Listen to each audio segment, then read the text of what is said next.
Useful information driving renewal గురించి తెలుసుకుందాం. ఈ తెలుసుకునే ముందు ఈ ఛానల్ చూడడం ఇదే మొదటిసారి అయితే తప్పనిసరిగా సబ్స్క్రైబ్ చేసుకోండి. ఇందులోని కంటెంట్ యూజ్ఫుల్ అనిపిస్తే లైక్ చేయడం మాత్రం మర్చిపోవద్దు.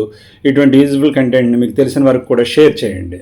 చాలా వరకు డ్రైవింగ్ లైసెన్స్ను సకాలంలో పునరుద్ధరించుకునే విషయంలో నిర్లక్ష్యంగా ఉంటారు. మరి కొందరు గడువు గుర్తుపెట్టుకోరు కూడా. ఆలస్యం చేయడం వల్ల చాలా సమస్యలు వస్తాయి. ఏదైనా ప్రమాదం జరిగితే తప్పు ఎదుటివారిదైనా లైసెన్స్ లేనందుకు మనమే ఇబ్బందుల్లో పడడం జరుగుతుంది. డ్రైవింగ్ లైసెన్స్ గడువు ముగిసిన వెంటనే రెన్యువల్ చేసుకోవాలి. గడువు దాటి ఏడాదిలోపు అయితే ₹1000 ఫైన్ కట్టవలసి ఉంటుంది. గడువు ముగిసి ఏడాది దాటిందంటే జరిమానాలు చెల్లించడంతో పాటు లెర్నర్ లైసెన్స్ పరీక్ష రాయాలి. శాశ్వత లైసెన్స్కు డ్రైవింగ్ పరీక్షకు హాజరు కావాలి.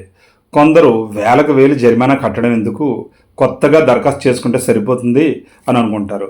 ఒక వ్యక్తి 2 డ్రైవింగ్ లైసెన్సులు కలిగి ఉండటం మోటార్ వాహనాల చట్టం ప్రకారం చాలా పెద్ద నేరం. పాత లైసెన్స్ ఆధార్తో లింక్ అయి ఉంటే మాత్రం మళ్ళీ కొత్తగా దరఖాస్తు చేస్తే సాఫ్ట్వేర్ కూడా పట్టుకుంటుంది. దానివల్ల కొత్త లైసెన్స్ రాదు.